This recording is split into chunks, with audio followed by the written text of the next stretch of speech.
Hello, this is Cindy and welcome to my channel and to the year in review and the year what's ahead. I call these my taking stock videos. I did one last year and basically it's an opportunity for me to say what worked last year, what do I need to change for this coming year, what changes did I make last year, and do I want to keep those changes going forward? So let's talk about this a little bit. My original intent in doing this entire channel was twofold. I wanted to sell my journals, to be honest with you, give me a place to advertise my journals. And two, I wanted to teach. I'd been watching a lot of videos that really had very poor teaching skills, and I was having trouble figuring out how to do things. And I thought what I really need is a set of videos that just simply explains vocabulary to me and then tells me how to do things in a nice step-by-step fashion. And I found a couple of YouTubers that were doing that, but I thought I actually learn better when I teach. So sometimes if I really wanted to learn a skill, it was easier to make a video and explain it to everybody, and then I had it down cold. One of the things that you need to do is find a teacher who works for you. Whether that teacher is me or whether it's somebody else, it doesn't matter. Three of us can do the same project and we're all going to explain it differently. You find the person that explains it best for you. So I'm just one of those people. Maybe I explain it well for you and maybe I don't. We'll see. So I have a bunch of notes here of things that I want to make sure that I touch on. One of the big changes that I made this past year was I dropped Etsy for coffee. There was an advantage in that. Etsy was starting to cost me money because you have to pay money to list things, and Coffee doesn't. Coffee is completely free for me to list. Uploading files is easier on Coffee. Sending things out to you if somebody buys something on Coffee and I send it out, it's easier to do that way than it was on Etsy. It also allows me to set a goal. So if you go to my Coffee page, and please make sure you favorite it so that you can find it easily. But if you go to my Coffee homepage, you'll see a thing over to the side that says goal. And my goal there is to get money for thrifting so that I can buy more supplies and do more videos. So that's what that goal is. And I could do that on Coffee. I couldn't do that on Etsy. The other piece that Coffee allows are memberships. And I'm going to talk a lot more about memberships probably about the end of February. I will start offering Coffee memberships. And basically what that does is it allows you, it's a subscription-based type thing. You pay a small amount each month and then you get some free things from me. That's coming at the end of February, so watch for that. Okay, pausing for a minute while I cough. I do have my water bottle with me because I know I'm going to be doing a lot of talking. One of the other things that I started learning this past year was learning how to use a jelly plate. I have not done a lot of filming there because I don't have a good filming setup. That is something that I'm going to work towards, is putting up a decent filming setup down there so that I can start filming some jelly plate work that I've been doing. I'm having a lot of fun with it, and I'd like to share my jelly journey with you guys and see where that goes. In July, I did the Gelli postcard play, which was a challenge given by Carrie the Crafter, and it was 31 postcards in 31 days, all made from jelly prints, or jelly prints had to be a part of it. It was definitely a challenge. The early part was pretty easy, getting all those videos made, but then as you got towards the end of the month, it started to get to be a slog, and that's when, it becomes a true challenge, because if you keep up with it, then you have completed the challenge, and I did. I made a folio of all of my postcards and sent that out to one lucky winner, Lisa. I'm glad that you got it. I'm hoping that you're finding it useful or just pretty to look at. In the past few months, I've added an affiliate link to the washi tape shop, to my description box, but I, for some reason, can't get the end of it to work right. So you have to copy and paste that link into your browser. And what that does is if you are going to buy anything from the Washi tape shop, go ahead and use that link. And then anything you buy, having used that link, sends a kickback to me. That's really all it is. It's a kickback. It's a way of supporting me a little bit so that I can go buy more washi tape. I also did the Margarete Miller challenge this past year. I started out at the beginning of the year filming it every week and posting those up on Saturdays. And by June, it was starting to get to be a little much. Plus, I knew summer was coming and I wasn't going to be around all that much. So I changed it to once a month. And I'm willing to bet that you didn't even notice that I did not publish a Margarete Miller challenge for either November or December. I bet you didn't even notice because nobody was watching those videos, or so few were. I'll talk about those in a little bit, but just know that they weren't working out very well. I did learn some things. I learned a little bit about composition. I learned a little bit about theme from them. It was an interesting art form that I had never tried before, so it moved me out of my comfort zone, which was one of my goals for 2024. So in that regard, it was a success, but I did not complete that challenge.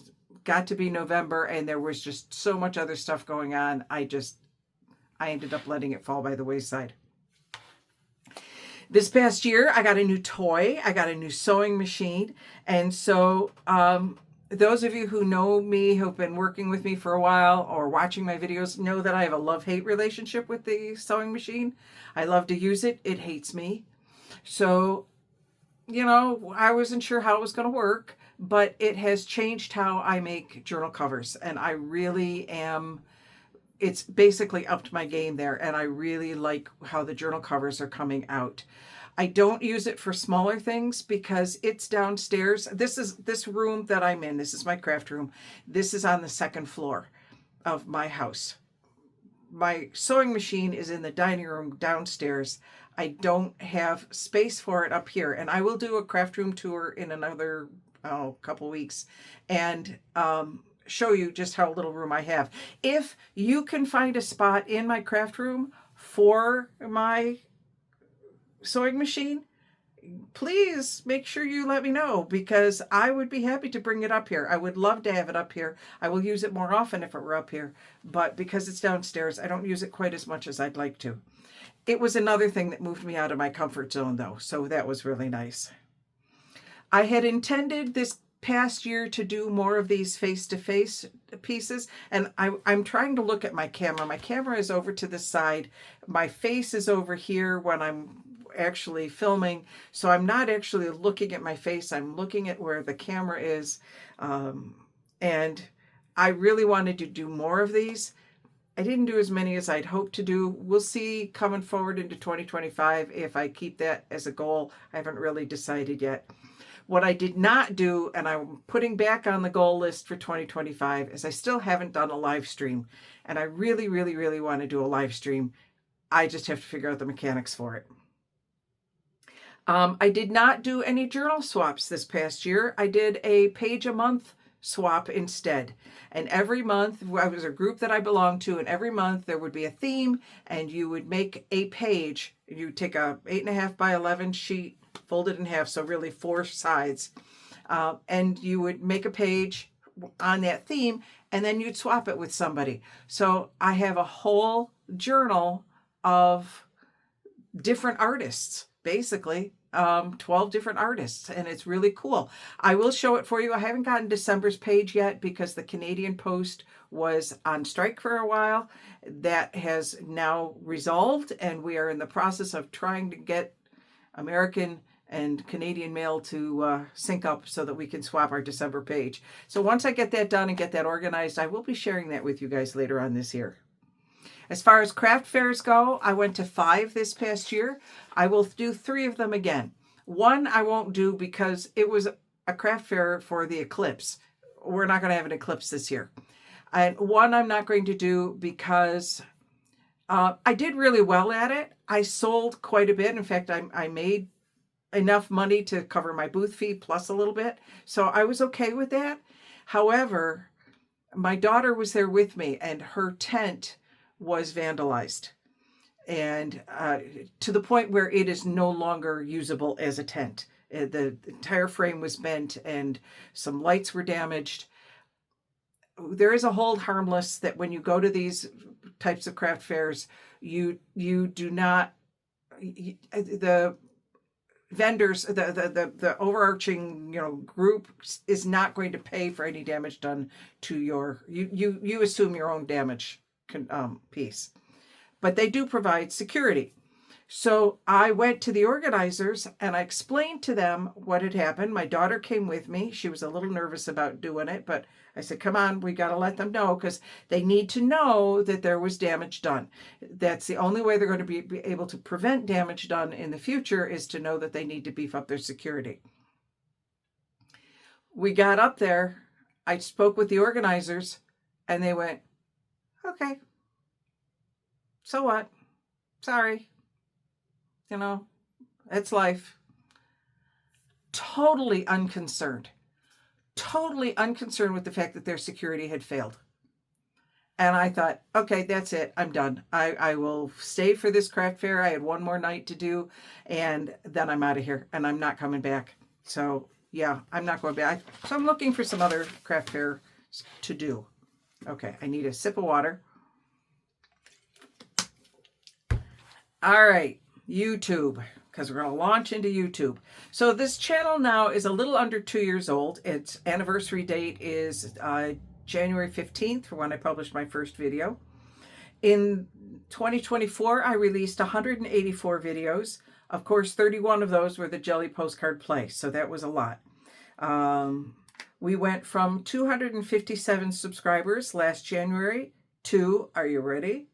665 as of this morning. That was really cool. Just so you know, I make $0 from YouTube. This is not a money-making opportunity for me. To move forward, there are two things that need to be in place. I need 500 subscribers. Check, got that. And I need 3,000 watch hours. I don't have that. You may have seen in some past videos, I've been asking you just to let my videos play in the background, just to get those watch hours up.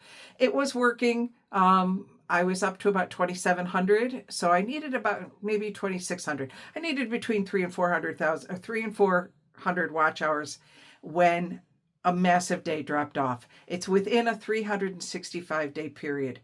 So as the clock ticks and the calendar moves one day forward, one day drops off the back end. So when that happened, I lost a lot of watch hours. I'm back down to about 1,700 or 1,800 watch hours. So I'm not worried about it. That's not my focus for this channel, is to make it monetize.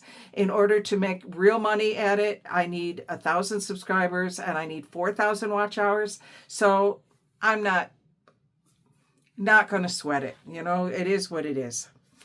But there are ways that you can help your favorite YouTubers. So the YouTube algorithm has kind of changed a little bit this past year, or at least I've been aware of the changes this past year. There are 5 different metrics that YouTube looks at. There are probably others as well, but there's only 5 I'm going to talk about right now. One is the number of subscriptions. How many subscribers do I have? This number used to be huge. It's less so now. But it is still one of the metrics. It's not as large a metric in the algorithm as it used to be. What is, however, still big is the number of likes a video gets. So please click the like button on any YouTube video that you watch that you have enjoyed in any way, shape, or form. Please make sure you hit that like button, because as I've said it at the ends of all my videos, that's the way you let YouTube know that you like that video. It's not so much for the content creator. It really is for the YouTube algorithm, so that they know that this is a liked video. Same thing with the comments. Comments determine engagement, and engagement is a huge metric with YouTube. The more comments there are, especially positive comments, the more opportunity for conversation there is. The conversations between and among people in the comments, between and among you and me, they're looking at that. They want to see a large number of comments. So if you want to help out your favorite YouTubers, comment on their videos. The number of times a video is shared. My videos were shared 106 times this past year. I don't know where. I could not find that particular piece of metric, but I know that they got shared out there. That means if you share it in an email, if you share it to Facebook, if you share it to a group, if you share it in chat or WhatsApp or Instagram or anything, anytime you hit that share button and pick something off of that menu and share it, that's a share. And that's one of the things that YouTube loves to see, are their videos being shared. And the last one is the amount of watch time. As in, do people watch the video all the way through, or are they only watching the first few seconds? Are they only watching maybe 30 seconds? Are they watching only 2 minutes? How much of the video are they actually watching? So that's one of the things you can do to help everybody, is to watch the videos all the way through. Like I said, just put them on and let them play while you are finishing up something else. The higher those numbers are, the more likely you are to get onto the suggested videos lists. Those are, when you open YouTube and you've got a whole bunch of videos that are suggested for you, in order to get into that suggested list pile, those numbers have to be fairly high. So that's subscribers, likes, comments, the number of times it's shared, and the amount of watch time. Did you watch it all the way through? So those are the ways you can help your YouTuber, the YouTubers that you like. My videos came in last year on an average of 20 minutes a piece. Some of them were short, only 4 or 5 minutes, especially if I'm only sharing a walkthrough of one of my videos. Those tend to be shorter. A couple of projects got a little longer and were about an hour. My best performance by a video goes to the Stack and Whack video. The Stack and Whack video got me 4,000 views. To me, that's a viral video. That was amazing to see that thing just took off. The worst performing, I kind of alluded to this before, were the Margarete Miller challenges. Especially the ones, once I was doing it only once a month, I was getting maybe 4 or 5 views on any one video. So, yeah, they were not very popular. 92% of my audience is over 55. Perfectly legitimate. So am I. And most of you live in the US. You may have noticed in the last few videos, I didn't do it for this one, but in the last few videos, you may have noticed that I've changed up my intro a little bit. That's because YouTube has also started this thing. If you, on some devices, and if you have the settings set in a particular way, and since it tends to be the default setting for most players, if you hover over a video, it will play for a little while. And it might play 5 seconds, it might play 10 seconds, it might play 35 seconds. I've seen some of them play for quite a while. But there's no sound to them. So when I start my videos by saying, "Hi, I'm Cindy, welcome to my channel," and there's nothing happening on my tabletop, that means that people are seeing absolutely nothing happen if they're only hovering. So say my video came up on a suggested screen and somebody hovered over it to see if they wanted to watch it. Well, nothing's happening and they're going, "Yeah, I'm not interested in that," and they're not even clicking on it. So I'm changing up the beginning of my YouTube videos a little bit. We'll see how that goes. You may have also noticed that I have changed up my thumbnails. I did that at the beginning of last year. I don't intend to change my format at this point. I use, believe it or not, PowerPoint to make those thumbnails, and it's just usually a background of 1 or 2 colors that fades from one color into the other, the title on one side, and then the picture on the other. And I'm not planning to change that at this point. So as far as videos coming forward, that was one of the other changes that I made last year. I went down to 2 videos a week, and I'm going to keep that format. So Maker Mondays and Fabulous Fridays with the occasional walkthrough Wednesday. That seems to work out really, really well. The Mondays, however, are going to be Maker Monday 2 times a month and Mass Make Monday 2 times a month. So we're going to, every other Monday, we're either going to do a brand new something or we're going to do a mass make, because I need to use up some of this stuff. And when I talk to about my big goal, which is coming, that's going to be, you're going to see why I'm going to be doing this, but why I need to mass make and use up some supplies. Fridays are still going to be Fabulous Fridays 3 times a month. And then the last Friday of the month will be Fun Fold Friday. And we'll come up with some fun way of folding paper that we can use in our journals. The walkthroughs are unscheduled. It really depends upon when I finish a journal. So make sure you have your notifications. That's the bell that's down where, I don't know, whichever way your thing is. In the description box, there will be a bell. Click that and you'll get notifications as to when the next videos come out. And that will alert you when I have a walkthrough Wednesday. So away from the crafting table, some things from last year and this year are the same. We went to Mexico last year. We're going again this year. I spent a lot of time at plein air festivals with my husband last year. I'm going to be doing a bunch of those again this year. I will be going to the cabin. We have a cabin down just north of Prattsburg by Naples, New York.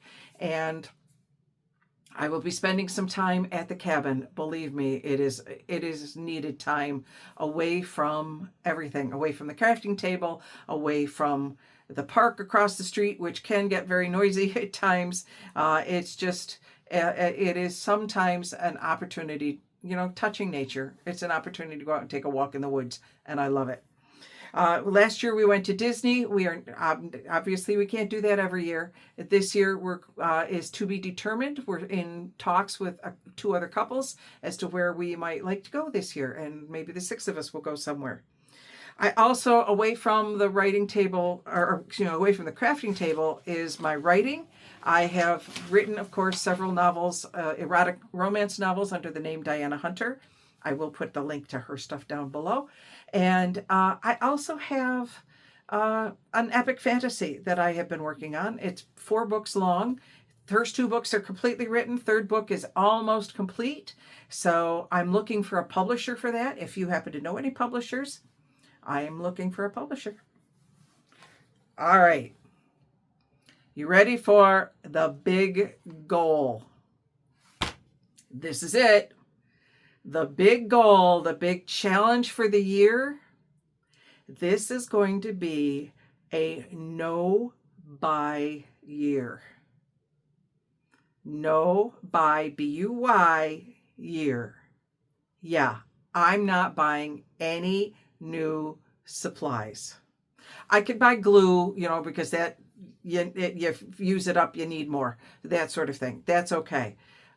I can go to thrift stores, because that falls under reuse, reduce, reuse, recycle. Well, I'm reducing because I'm not buying anything.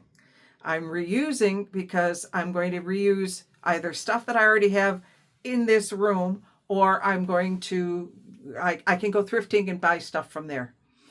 But nothing new is coming into the house. I told you, a challenge has to hurt. A challenge has to be something that's hard to do.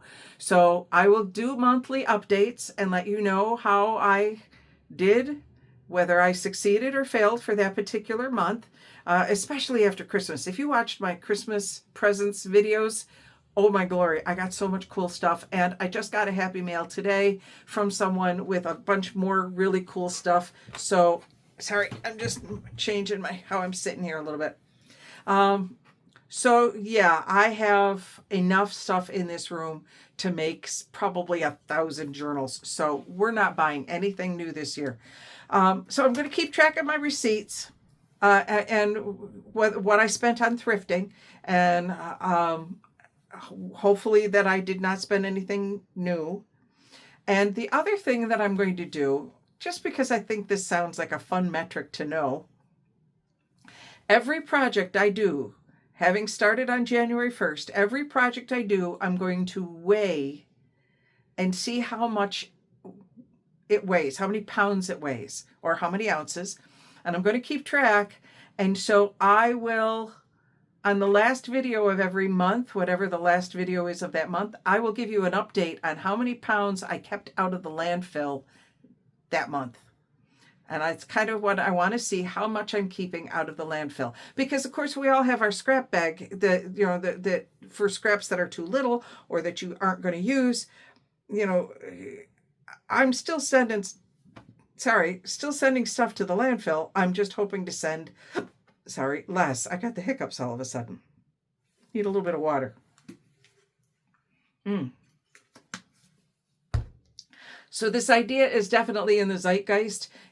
Shabby Dabby Doodah. I had this idea back in, I want to say, middle of November, and have been trying to curtail my buying since then, but with varying degrees of success, shall we say. But the idea of going back to basics is definitely in the zeitgeist, because Shabby Dabby Doodah just did an entire series of, I think, 6 videos on back to basics with junk journaling. And that's really kind of where I want to get back to, is not so much the back to basics in construction, but back to basics in materials. Use what you have. In fact, that's another way of saying it. This is a be happy with what you have year. Be happy with what you have. So if you wish to join me on that challenge, put it down in the comments. Put it in writing, because as soon as it's in writing, now it's something you're actually going to do. So some thank yous that I have for people. First of all, to all the content creators who give me inspiration, and there are literally dozens of you that I follow and watch on a regular basis. I thank you to all of you. Thank you to my subscribers. For those of you who come and watch my videos, that's absolutely wonderful. If you're clicking like, if you're commenting, double thanks, because those, again, help drive those YouTube metrics. I also am very thankful to you because you make me accountable. I just told you my big goal for the year. I've also told you some other goals. I'll review them in a second.